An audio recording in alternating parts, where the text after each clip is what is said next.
창세기 45장 5절부터 8절까지.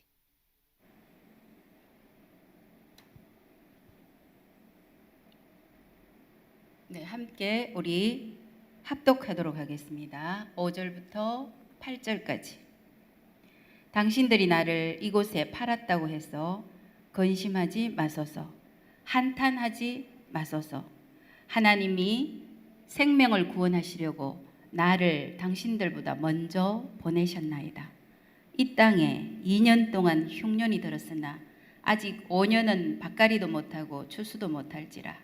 하나님이 큰 구원으로 당신들의 생명을 보존하고 당신들의 후손을 세상에 두시려고 나를 당신들보다 먼저 보내셨나니, 그런즉 나를 이리로 보낸 이는 당신들이 아니요 하나님이시라.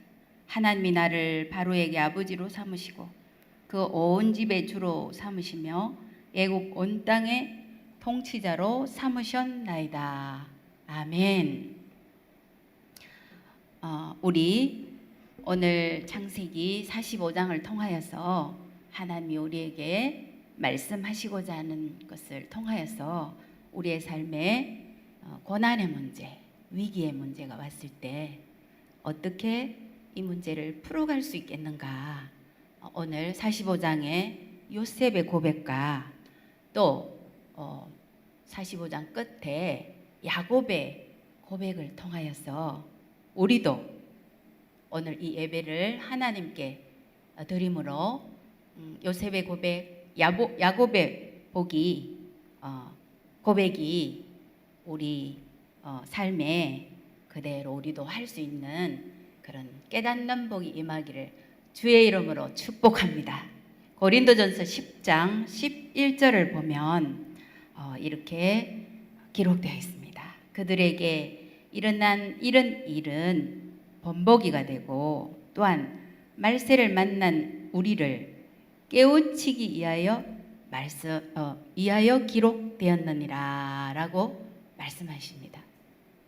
성경의 기록은 바로 시대를 뛰어넘어서, 공간을 뛰어넘어서 오늘 살고 있는 우리에게 깨닫는 바가 있기를 위하여서 하나님의 크신 경륜, 하나님의 섭리 속에서 하나님이 약속하신 언약대로 신실하게 일하시는 하나님의 비전, 하나님의 목적, 계획, 뜻대로 하나님이 여전히 신실하게 그 언약대로 일하고 계시는 큰 그림과 또 언약의 동반자이고 또 언약의 파트너인 이 하나님의 사람들을 선택하여서 그들의 삶을 통하여서 하나님은 아주 세심하게 그들을 위로하시고 또 우리 앞서 담임 목사님 말씀하셨고 또 오늘 기도한 우리 김봉선 전사님이 잘 그것을 기도문이 참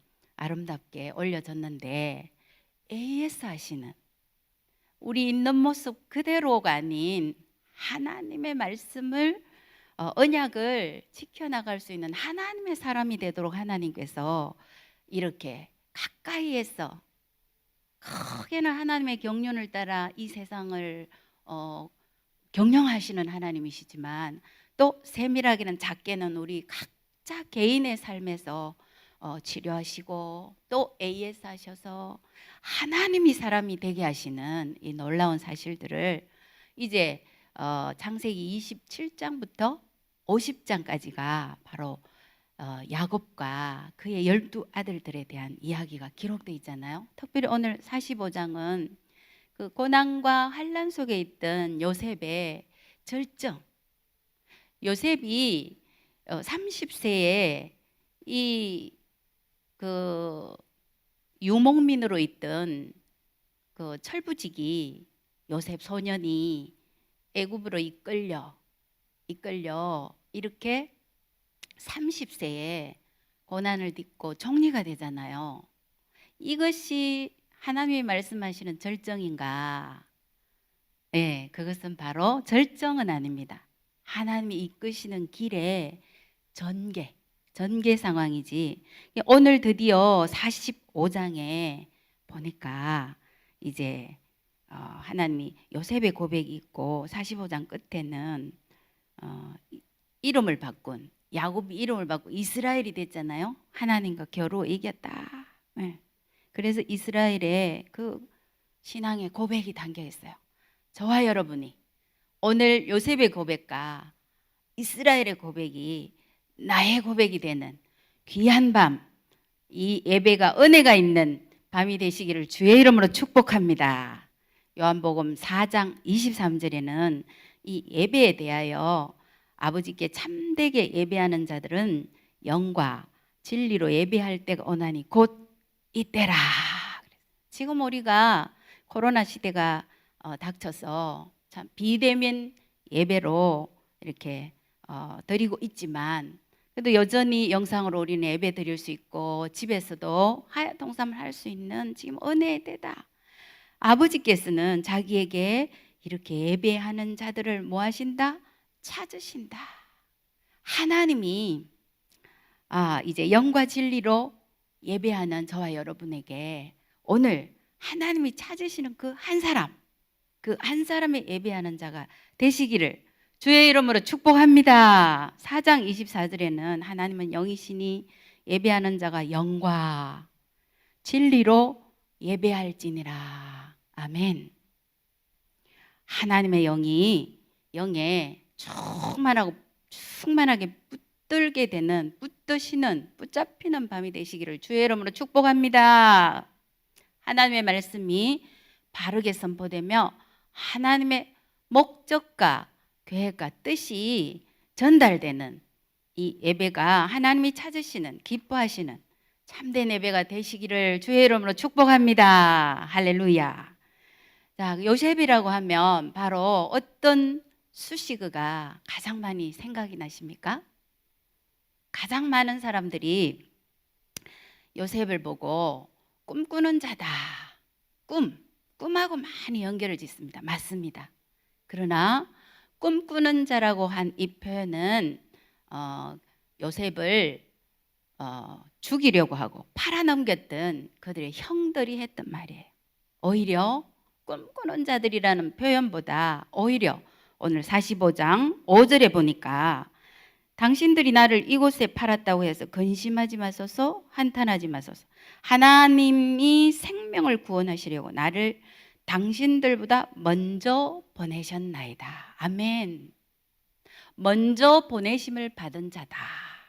하나님의 구원을 위하여서 7절에 보니까 또 하나님이 큰 구원으로 당신들의 생명을 보존하고 또 당신들의 후손을 세상에 두시려고 나를 당신들보다 먼저 보내셨나니. 할렐루야. 아멘.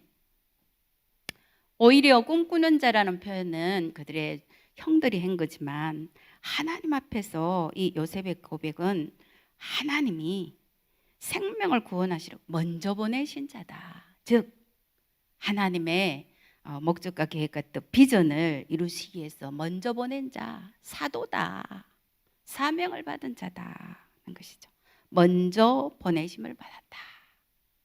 그리고 하나님의 이 일하시면 우리의 이성의 눈을 훨씬 뛰어넘어 아주 크게 보시는 하나님이십니다. 바로 이 가족들의 구원뿐만 아니라 이 야곱의 가족들의 구원뿐만 아니라 그들의 후손들을 세상에 두시려고 나를 당신들보다 먼저 보내셨다 하는 고백을, 이 아름다운 고백을 요셉이 하게 되는 것이죠.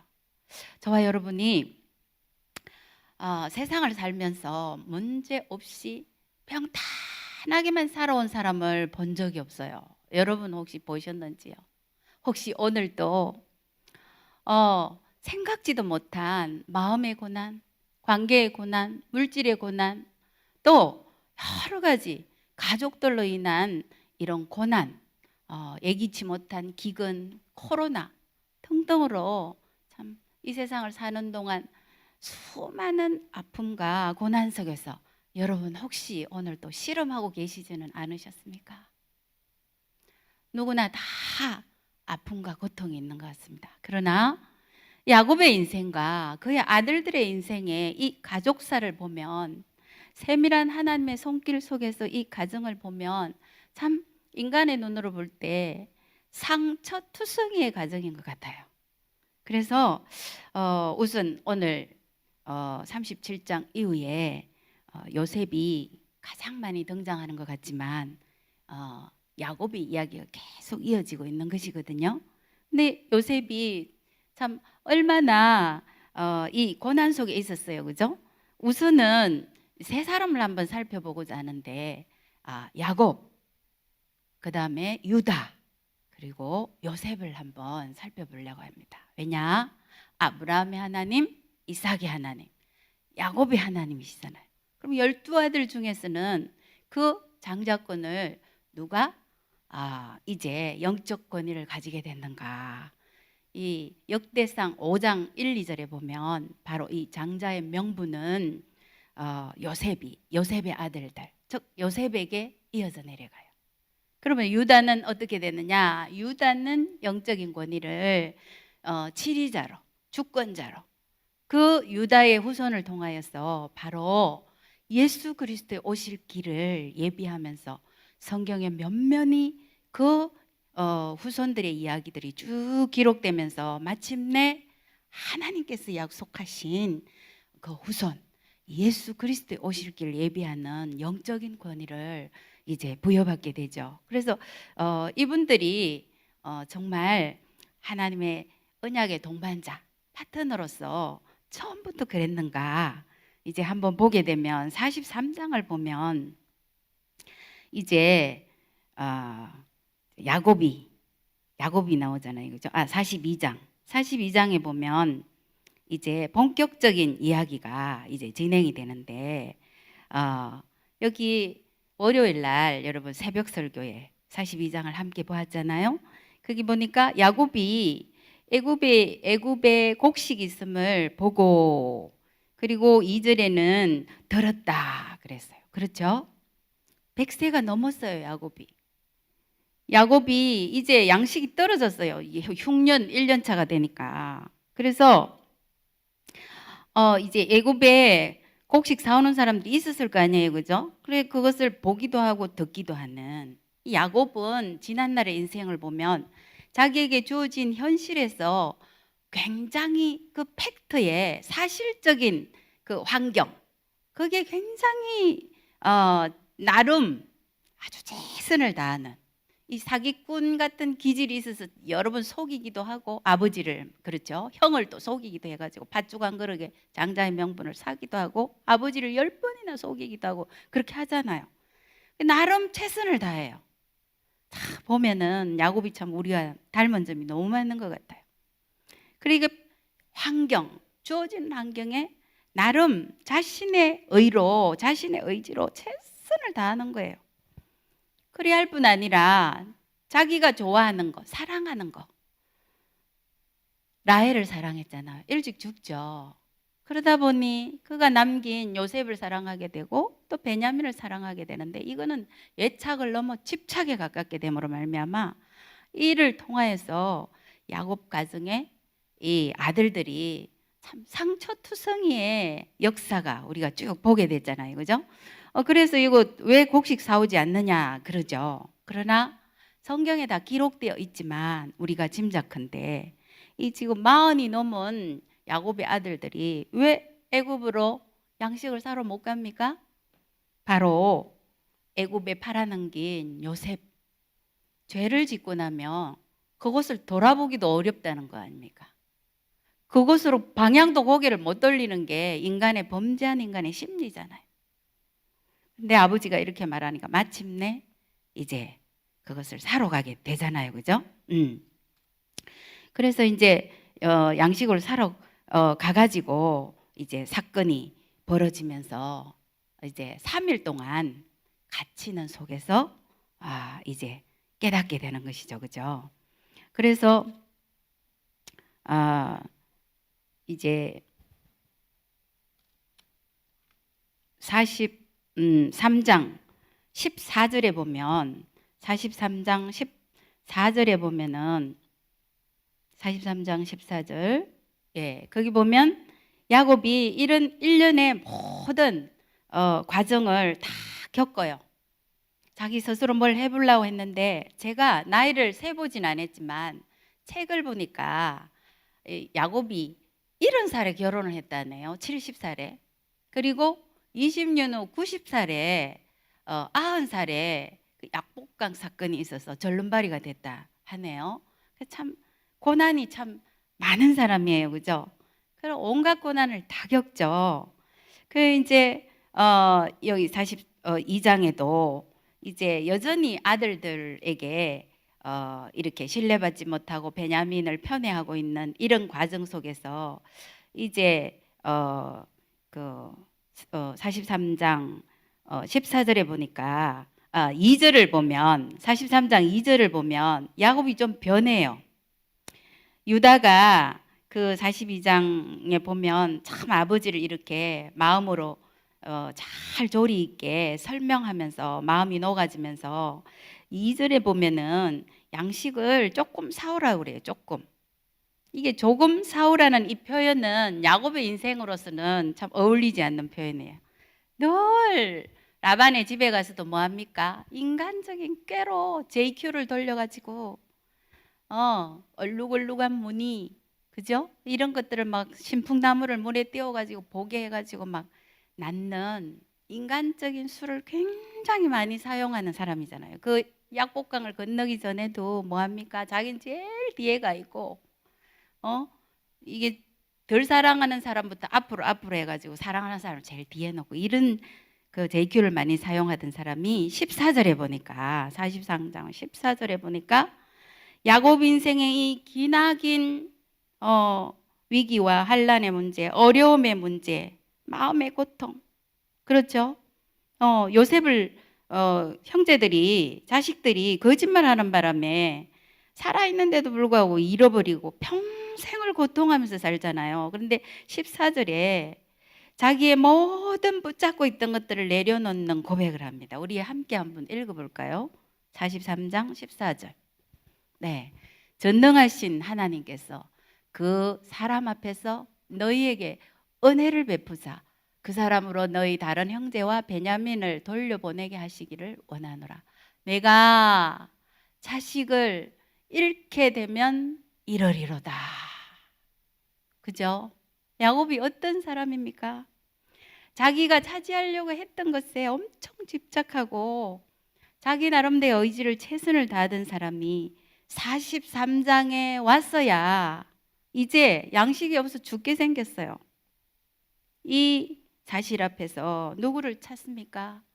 야곱의 자신 인생에 일어났던 모든 문제를 드디어 43장 14절에서 전능하신 하나님, 충분하신 하나님, 부족함이 없으시고 정말 충분하신 우리 하나님께서, 전능하신 하나님께서 하나님 앞에 이 문제를 갖다가 올려드립니다.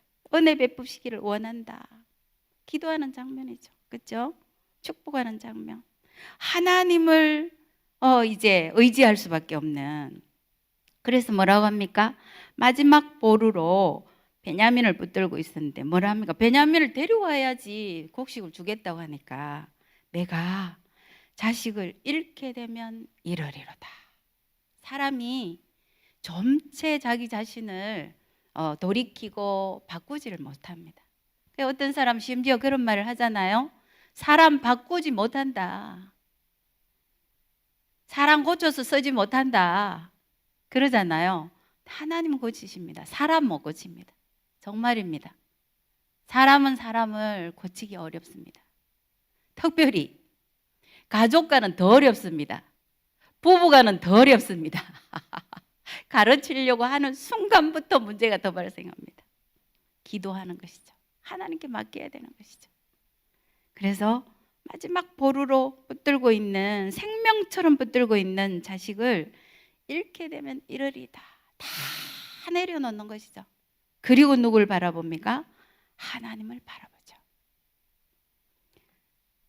오늘 창세기 45장 우리 저기를 한번 볼까요? 45장 28절 끝절을 한번 보십시다. 야곱이 마침내 요셉의 소식을 들어요. 자식들을 통해서. 그러면서 요셉이 살아있다는 소식을 듣게 되고, 요셉이 애굽의 총리가 됐다는 소식. 그러면서 수레를 보냈어요. 바로가 보낸 수레. 그렇죠. 선물도 많이 받았어요.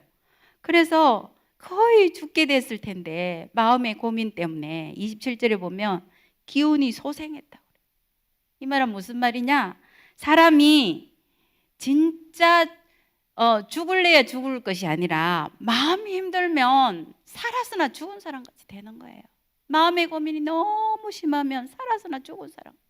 요즘 코로나로 위기가 오고 다 만나는 사람들마다 불안해하고 두려워하고, 또 언론도 뭐 이쪽을 들으면 이렇게 말하고 저쪽을 들으면 저렇게 말하고, 뭐 어떤 것이 옳은 것인지를 알 수가 없을 정도로 혼미한 세상이에요. 그러다 보니까 사람들이 아주 기가 빠졌어요.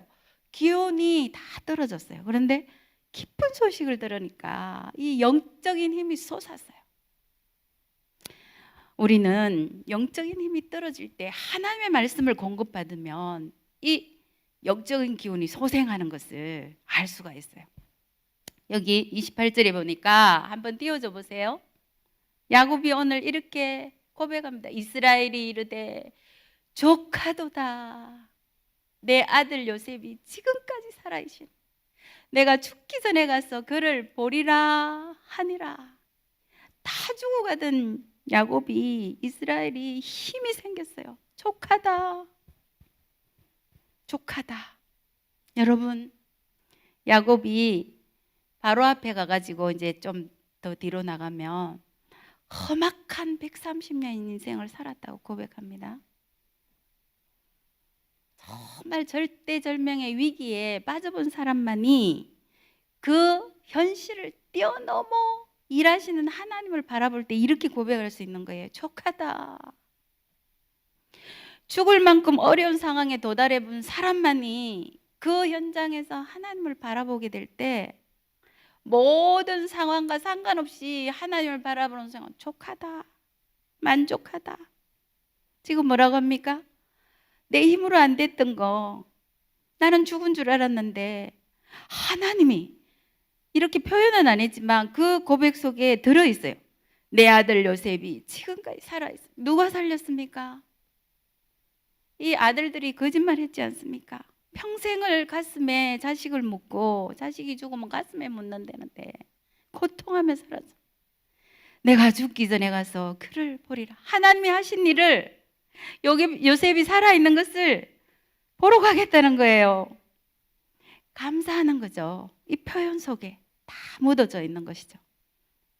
야곱이 평생의 문제를 가지고 어떻게 해결합니까? 마지막까지 자신의 힘으로 쥐고 있던 것을 자식을 잃으면 이러리이다. 내가 하겠다는 걸 내려놓는 순간 하나님께서 하셨다는 것을 경험하게 돼요. 하나님은 창세기 39장 1절에 보면 뭐라고 표현하셨냐면은, 요셉을, 구덩이에 빠졌던 요셉 건져서 팔아먹잖아요. 애굽에 미디안 상인들을 통해서. 그때 뭐라 합니까? 요셉을 뭐라고 하느냐면, 요셉이 이끌려 애굽에 내려갔다. 요셉이 이끌려. 누가 이끌었습니까? 하나님이 이끄시는 거예요. 하나님은 온 세상 우주 만물을 경영하시지만 하나님의 언약의 파트너로 선택된 하나님의 사람들을 세심하게 이끄십니다. 동행하시는 것이죠. 창조하신 하나님이 그냥 내버려 두시지 아니하시고 언약의 백성들은 끝까지 이끌어 가시는 것입니다. 이끌고 계시는 것입니다.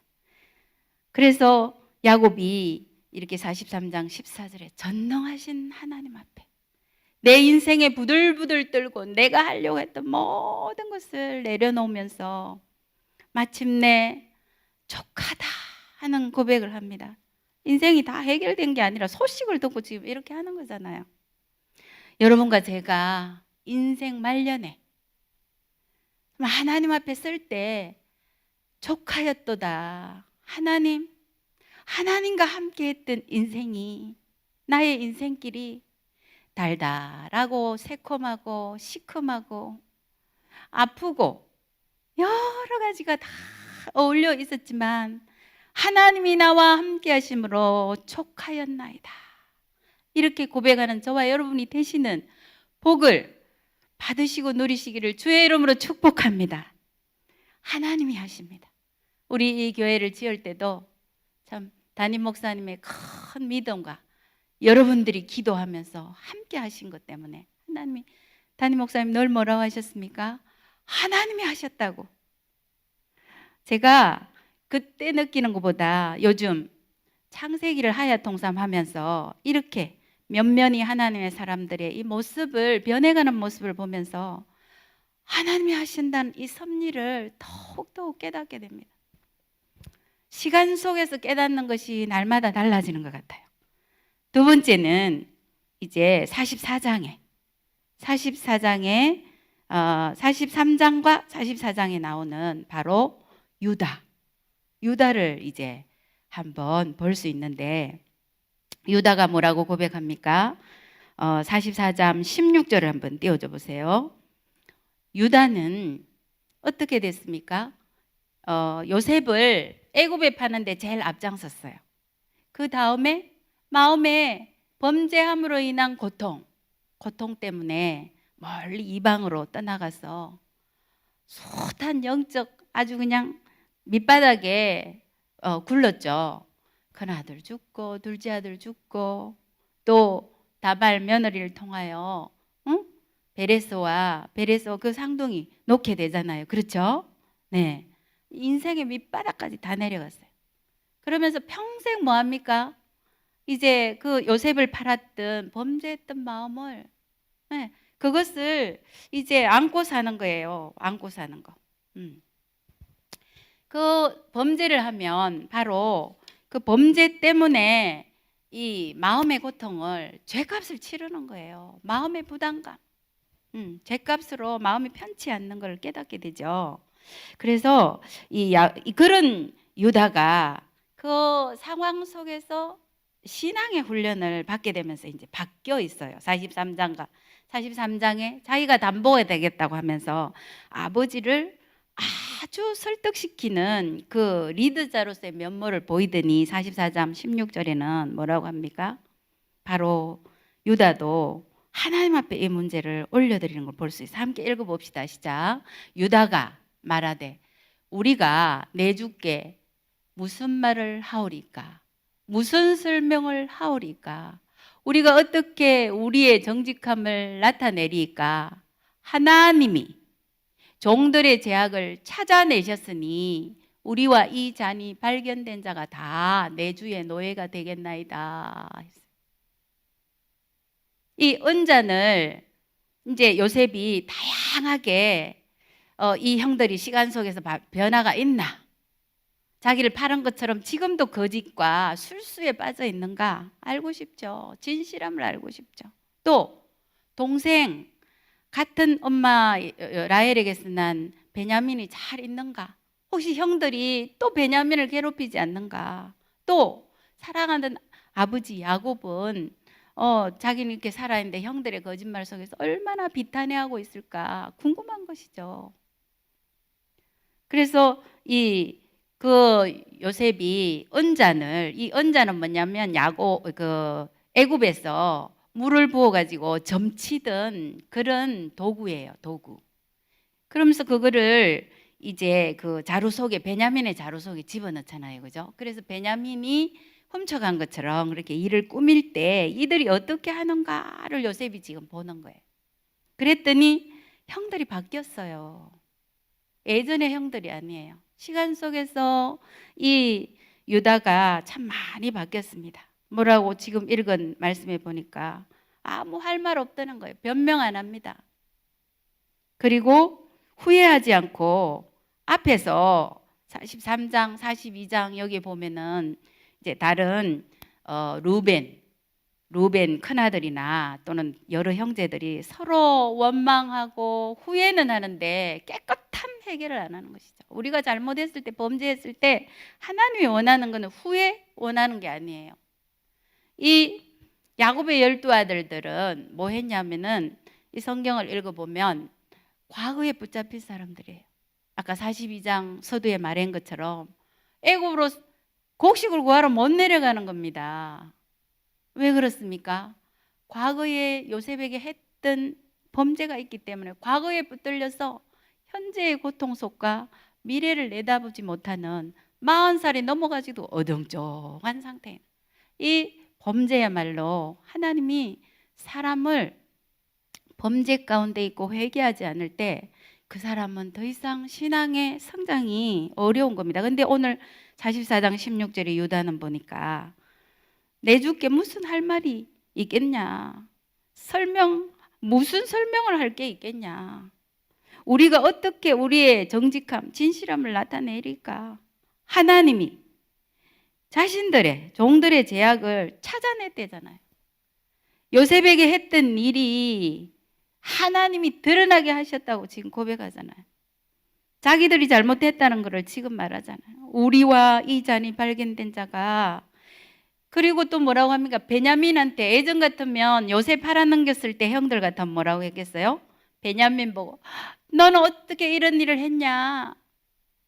너가 쓸데없는 일을 해서 네가 노예가 되겠다. 그리고 자기들은 빠져나갔을 텐데 그렇게 안 합니다. 우리와 이 잔이 발견된 자가 다 내 주의 노예가 되겠나이다. 이렇게 베냐민의 아픔이 우리의 아픔이라고 함께 껴안았어요. 산산이 쪼개진 가족의 상처가 시간 속에 하나님께서 드러나게 하시고 치유하게 하시도록 하나님의 세심한 손길이 이렇게 시간 속에서 영적인 바닥을 쳤던 유다를 이렇게 변화시키는 거예요. 그렇게 말하면서 그 18절부터 여러분이 하야통삼 대화체 색칠을 하셨습니까? 18절부터 무려 34절까지 전체가 무슨 색으로 칠했습니까, 여러분?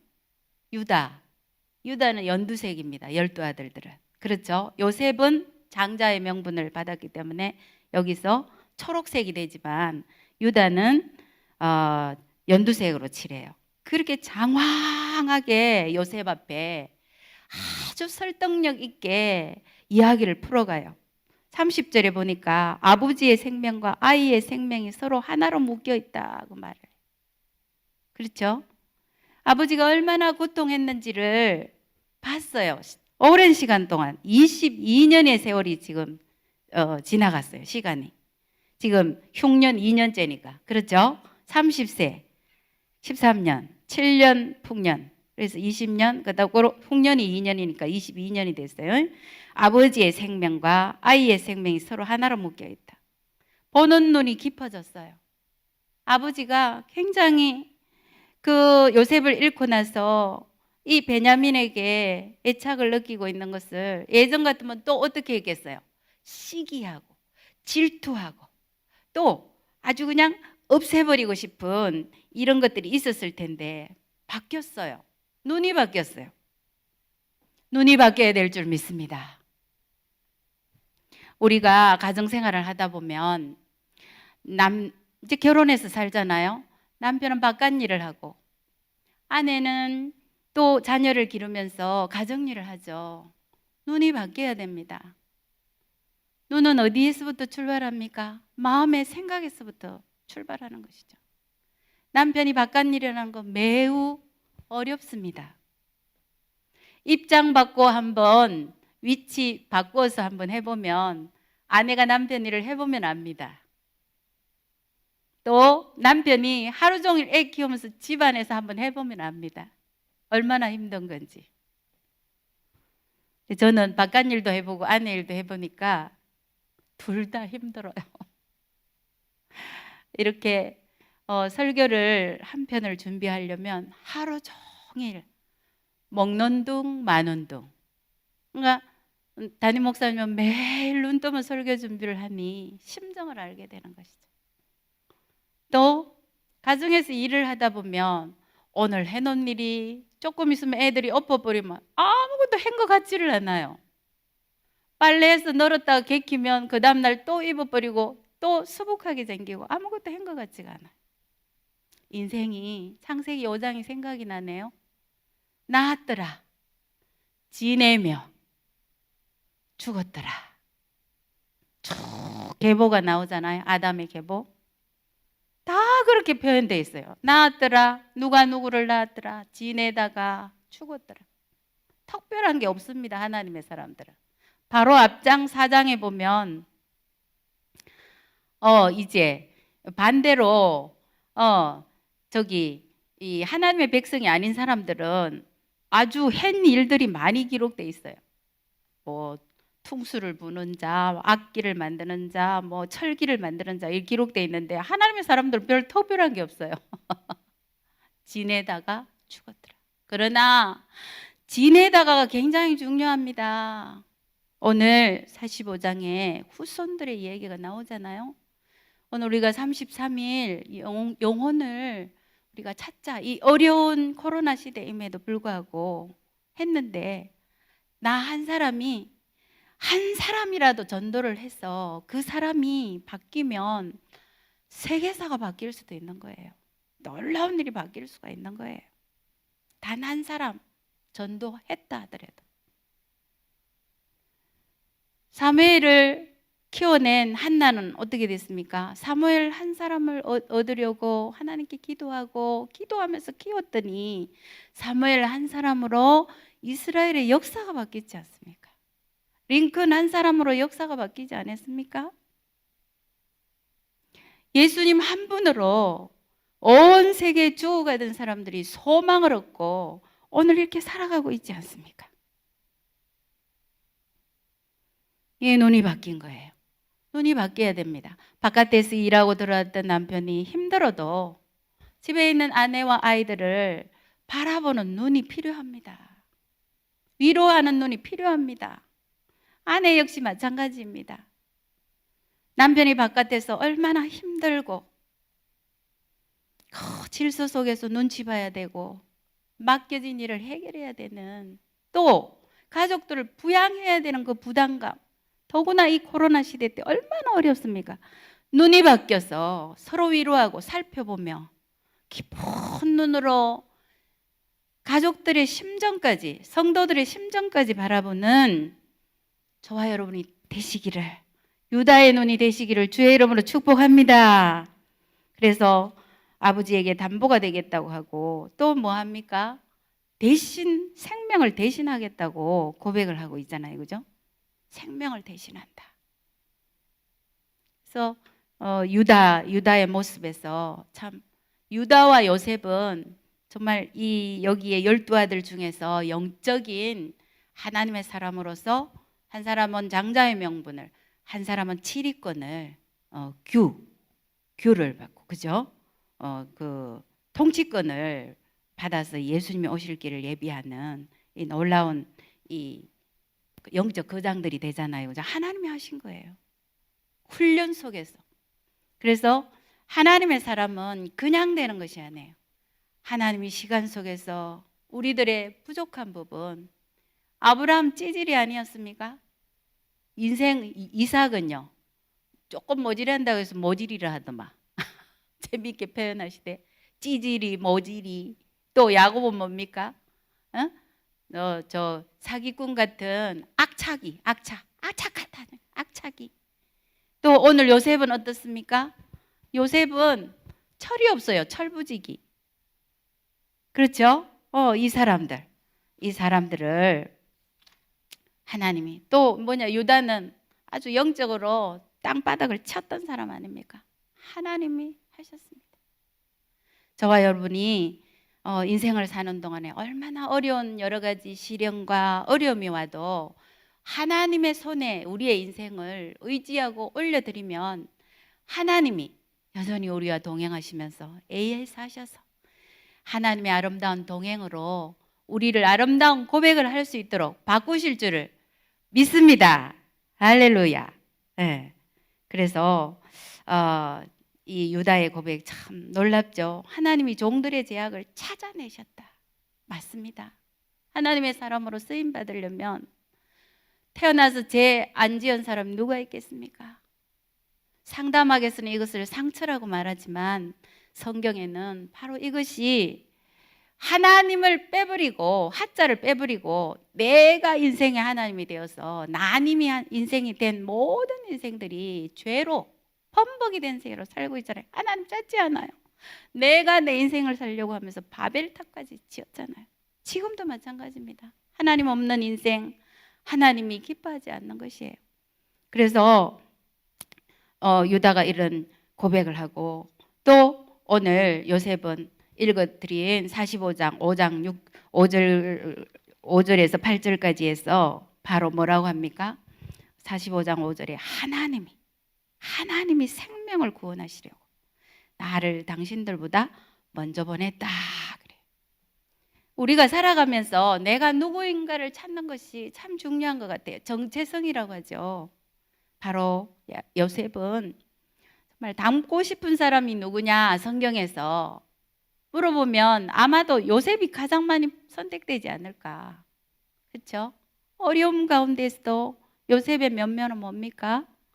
요셉은 분노에 사로잡히질 않아요. 첫 번째, 억울함을 당했는데도 분노에 사로잡히잖아요. 인생을 살면서 억울한 일이 있습니다.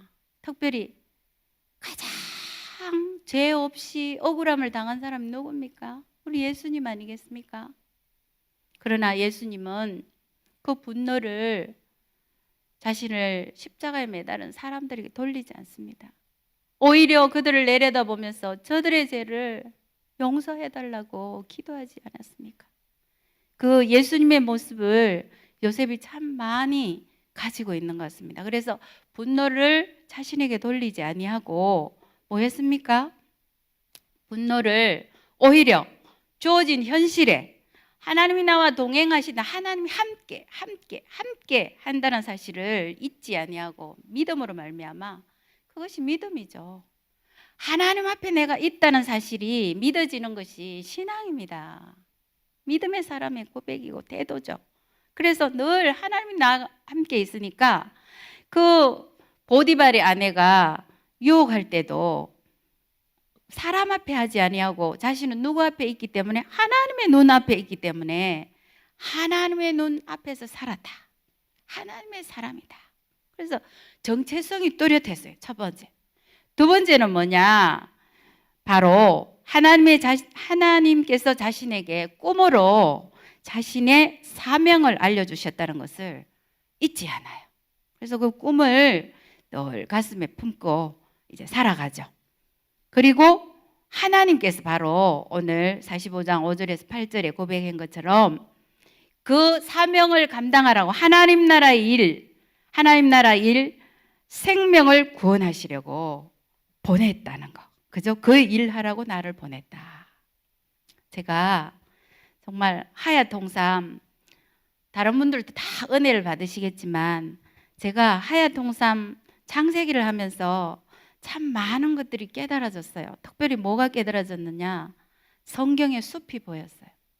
예전에는 담임 목사님께서 사도행전을 참 좋아하시잖아요. 그래서 사도행전 중에서도 1장 3절을 참 많이 풀어주셨던 것 같아요. 하나님 나라의 일. 그래서 그게 하나님 나라의 일. 나는 우리 목사님이 하도 젊은 날부터 결혼을 해갖고 일을 좋아하시는 분이라 일을 하나님 나라 일 하기 전에도 사업할 때 참 일을 열심히 최선을 다했거든요. 부도는 2번 났지만 근데 그 열심히 하나님 나라에 이제 붙들림을 받으니까 빛을 발하더라고요. 근데 하나님 나라 일을 자꾸 설명할 때 일 좋아하시는 분이라 일을 참 많이 강조한다 이렇게 생각을 했는데, 이 하야통삼을 하면서 창세기의 말씀을 통하여서 이 성경이 하나님 나라의 비전에 대한 큰 하나님의 꿈이 하나는 크게 굴러가고 있고, 그 하나님 나라의 일을 하도록 하나님이 부르신 사람들, 언약의 파트너들, 하나님의 사람들을 하나님께서 또 세밀하게, 크게도 경영을 하시지만 세밀하게 아주 이렇게 동행하시면서 고쳐서 쓰시는 모습을 보면서 하나님 나라의 일이 무엇인지 가슴에 와닿기 시작했어요. 그건 이제 제 가슴에 넘치는 거니까 이 표현 이렇게밖에 못 하겠어요. 그 여기 보니까 생명을 구원하시려고 나를 당신들보다 먼저 보내셨나이다. 이걸 깨달았어요, 요셉이. 그 일 하라고 나를 보내셨구나. 하나님하고 비전을 맞췄어요. 또 7절에 보니까 하나님이 큰 구원으로 당신들의 생명을 보존하고, 두 번째는 당신들의 후손을 세상에 두시려고 나를 당신들보다 먼저 보내셨네. 여러분, 우리 이 하나님을 신뢰하고 예수 그리스도를 믿는 이 믿음이 우리 대해서 끊어지면 되겠습니까? 무엇보다도 33일 영혼구원 대행진에서 이제 여러분의 자녀들과 남편들과 아내들을 돌아보십시오. 그 구원을 향해서 마음을 두십시오. 또 여러분의 친구들을 돌아보십시오. 여러분이 마음을 두고 전도한 한 사람이 어떻게 변할는지 모르는 것입니다. 여의도 순복음교회 조영기 목사님이 폐병 걸려서 삐쩍 마른 청년이 폐병 걸려서 각혈하는 이 청년을 어느 이름도 알 수 없는 어떤 처녀가 이 복음을 전거했답니다. 그래서 믿었잖아요. 그 한 사람이 어떻게 변했습니까? 놀라운 것이죠.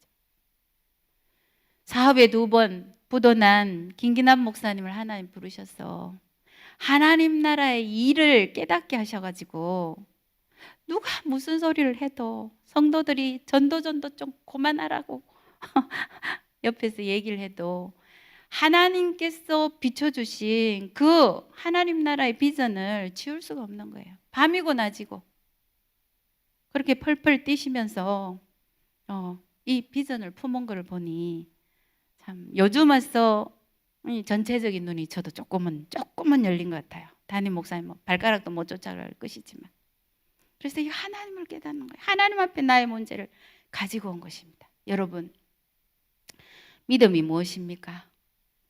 이제 이 야곱의 가정 안에 있는 이들이 자신의 잘못을 하나님 앞에 가지고 나아가 모든 주권이 하나님께 있음을 다 고백하게 되었습니다. 아픔을 겪은 세월을 되돌아보니 내 실력과 능력을 뛰어넘어 하나님이 일하고 계셨더라는 것을 알게 되었습니다. 믿음이란 이런 것입니다. 하나님이 인생을 이끌어 가시는 것을 아는 것이 믿음입니다. 나의 능력이 아니라 하나님의 능력으로 사는 것이 믿음입니다. 요셉과 형제들이 이것을 고백하고 있습니다. 오늘 야곱과 같이 우리의 마지막 인생 고백을 하나님 앞에서, 하나님, 주님이 나와 함께 동행하심으로 아픔과 시련은 있었지만 나는 족합니다. 내 잔이 넘칩니다. 고백할 수 있는 인생, 내 인생이 참 좋겠다고 하나님이 계심을 믿고 하나님과 함께 동행하는 것을 믿고 우리의 모든 어려운 문제를 하나님께 갖다 드리는 저와 여러분이 되시기를 주의 이름으로 축복합니다.